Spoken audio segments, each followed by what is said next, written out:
Bonjour à tous les amis, alors on se retrouve aujourd'hui pour faire les pronostics de cette 28e journée de Ligue 1, en commençant bien sûr par un Nice-Nantes et on va terminer par le match de dimanche qui va être l'Olympique de Marseille contre le TFC.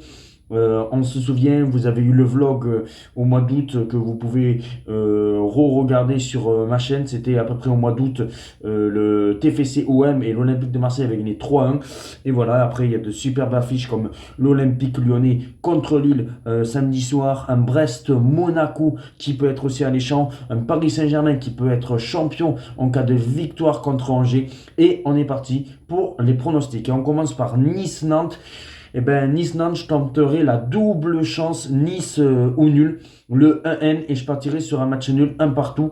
Je pense que Nantes peut aller chercher un point à Nice qui est un petit peu dans le dur actuellement. Après, Nice peut aussi s'imposer peut-être 2-1. Mais c'est pour ça que je tenterai la double chance Nice ou nul. Et si j'ai un pronostic, ça serait un partout. PSG contre Angers. Pour moi, le PSG va faire le taf. Alors, bien sûr, je pense que Luis Enrique va faire un petit peu tourner parce que le match le plus important, ça va être le match en Ligue des Champions. Et ce match-là contre Angers, tu peux même mettre une équipe B ou une équipe C. Normalement, tu devrais gagner face à une équipe d'Angers qui va lutter jusqu'au bout pour le maintien. Pour moi, je vois une victoire du Paris Saint-Germain. Peut-être pas facile, mais 3 buts à 1. 3-1 pour le Paris Saint-Germain avec un but de Gonzalo Ramos qui pourrait être titulaire ou rentrer en cours de match. Mais voilà, je ne pense pas que des Dembélé ou des Barcola puissent être titulaires d'entrée. Ou s'ils seront titulaires, ils seront vite remplacés vers la 60e minute. Et je pense que ouais, je vois bien un but quand même de Gonzalo Ramos et une victoire de Paris Saint-Germain. 3 buts à 1. Brest-Monaco. Je pense qu'on aura du spectacle. Je partirai sur une double chance Monaco au nul, le N2.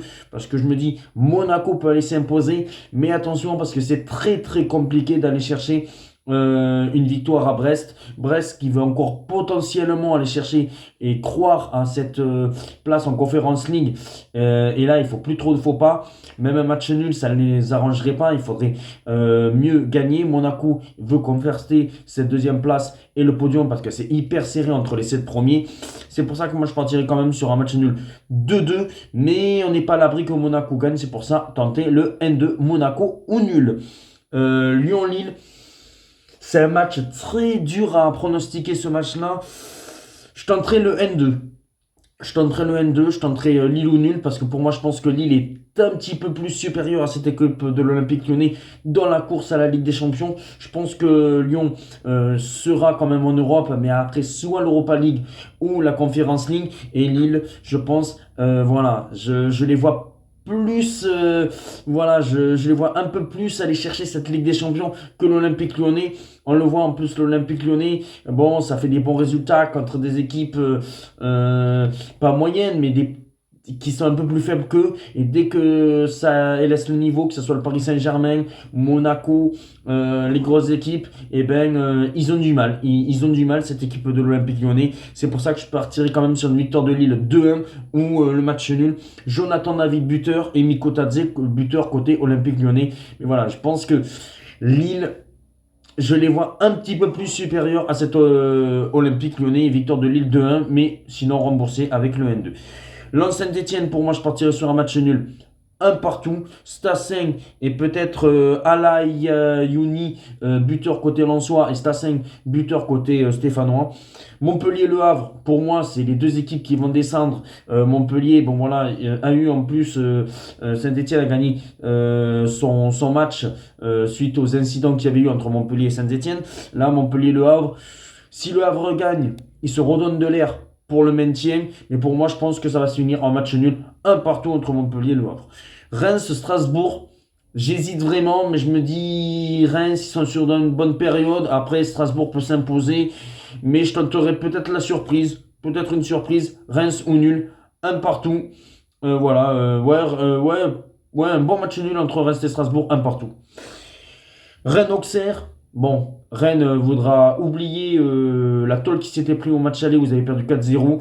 Je pense que ça va être un match un petit peu compliqué, mais je vois une victoire du Stade Rennais. Je pense que Rennes va faire le taf 2-1. Ça va être dur, mais je pense que Rennes va faire le travail 2 buts à 1. Et on termine dimanche soir par OM TFC. Je pense que ça va être un match tendu. Tendu de chez tendu. Je tenterai quand même la double chance Marseille au nul.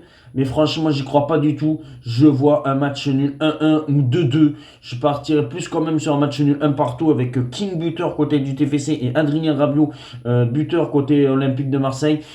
Mais voilà, je pense que ça va être très compliqué et Marseille est dans le dur actuellement et je pense que c'est pas contre Toulouse que ça va s'arranger. Dites-moi en commentaire vos pronostics et mettez un petit j'aime si vous aimez. Ciao les amis.